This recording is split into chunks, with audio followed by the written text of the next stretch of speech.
بسم اللہ الرحمن الرحیم۔ جنت کی حوروں کا ذکر ہم اکثر سنتے آئے ہیں، مگر کیا آپ نے کبھی سوچا کہ یہ حسین مخلوق کس چیز سے پیدا کی گئی اور انہیں انسانوں کی طرح مٹی سے کیوں نہیں بنایا گیا؟ اسی کے ساتھ یہ سوال بھی اہم ہے، حور رینا کس خوش نصیب جنتی کو عطا کی جائے گی اور اس کا حسن اور جمال کیسا ہوگا؟ آئیے محترم سامعین، آج ہم ان تمام سوالوں کے جوابات قرآن و حدیث کی روشنی میں جانیں گے اور صحابہ کرام کے دور کا ایک ایسا سچا واقعہ بھی سنیں گے جس میں ایک نوجوان مجاہد نے شہادت سے پہلے اپنی حور کو دیکھا تھا۔ حورین کون ہیں؟ حور کوئی خیالی کردار نہیں بلکہ ایسی مخلوق ہے جس کا ذکر قرآن مجید میں کئی مقامات پر آیا ہے۔ اللہ تعالیٰ فرماتے ہیں کہ پرہیزگار لوگوں کے لیے صاف اور شفاف رنگ والی بڑی آنکھوں کی حوریں ہوں گی جو حفاظت سے رکھے موتیوں کی مانند ہوں گی۔ رسول اللہ صلی اللہ علیہ وسلم نے فرمایا کہ جنت میں مومن کو ایسی بیویاں ملیں گی جن کی پنڈلی کا گودا گوشت کے پار سے بھی نظر آئے گا، یعنی ان کا جسم نورانی اور بے عیب ہوگا۔ حور کی تخلیق کس مادے سے ہوئی؟ نبی کریم صلی اللہ علیہ وآلہ وسلم نے جب حضرت جبرائیل علیہ السلام سے پوچھا کہ حوریں کس چیز سے پیدا کی گئی ہیں تو جواب ملا، اللہ تعالیٰ نے حوروں کو عنبر، زعفران، مشک اور کافور کی روشنیوں سے بنایا ہے، یعنی وہ انسانی جسم کی طرح مٹی سے نہیں بنی بلکہ خوشبو اور نور جیسی لطیف چیزوں سے تخلیق کی گئی ہیں۔ ایک اور روایت میں ہے، اگر ایک حور کا پسینہ دنیا میں ٹپک جائے تو اس سے سمندر میٹھا ہو جائے، اور اگر وہ اپنی اوڑھنی دنیا پر ڈال دے تو اس کے حسن کی چمک کے سامنے سورج کی روشنی پھیکی پڑ جائے۔ دنیا کی نیک عورتیں حوروں سے افضل، یہ بات ذہن میں رہے۔ جنت میں دنیا کی ایمان والی خواتین کا مقام حوروں سے بھی زیادہ بلند ہوگا۔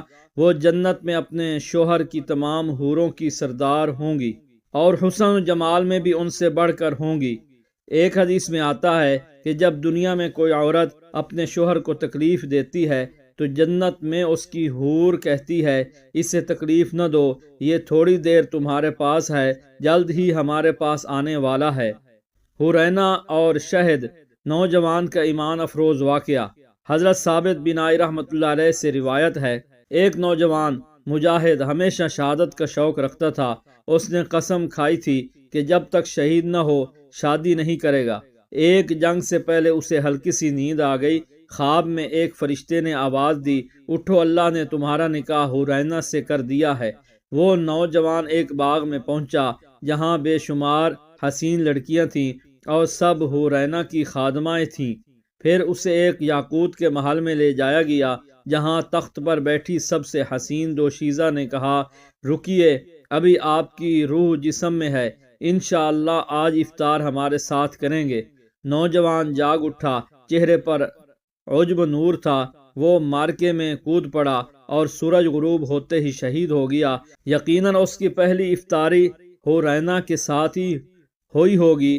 جنت میں خواتین کو کیا ملے گا؟ یہ سوال اکثر مزاح میں کیا جاتا ہے، مگر اس کا جواب انتہائی سنجیدہ اور واضح ہے۔ نمبر 1، شادی شدہ عورت۔ جو عورت دنیا میں شادی شدہ تھی وہ جنت میں اپنے نیک شوہر کے ساتھ رہے گی اور شوہر کو ملنے والی حوروں کی سردار ہوگی۔ اس کا حسن عام حور سے کئی گنا زیادہ ہوگا۔ نمبر 2، غیر شادی شدہ عورت۔ جنت میں اسے اختیار دیا جائے گا کہ جس مرد کو چاہے اس سے نکاح کر لے۔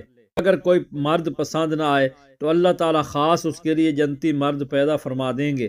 نمبر 3، جن عورتوں کے دنیا میں کئی شوہر رہے۔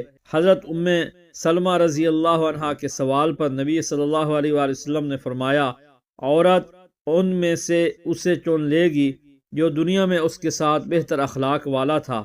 جنت کی دیگر نعمتیں۔ ایک یہودی نے نبی کریم صلی اللہ علیہ وآلہ وسلم سے پوچھا، کیا جنت میں کھانا پینا اور ہم بستری ہوگی؟ آپ صلی اللہ علیہ وآلہ وسلم نے فرمایا، اللہ کی قسم، جنت میں انسانوں کو 100 آدمیوں جتنی قوت دی جائے گی۔ اس نے پوچھا، تو پھر قضائے حاجت؟ آپ صلی اللہ علیہ وسلم نے فرمایا، وہ مشک کی طرح خوشبو والے پسینے کی صورت میں خارج ہو جائے گی۔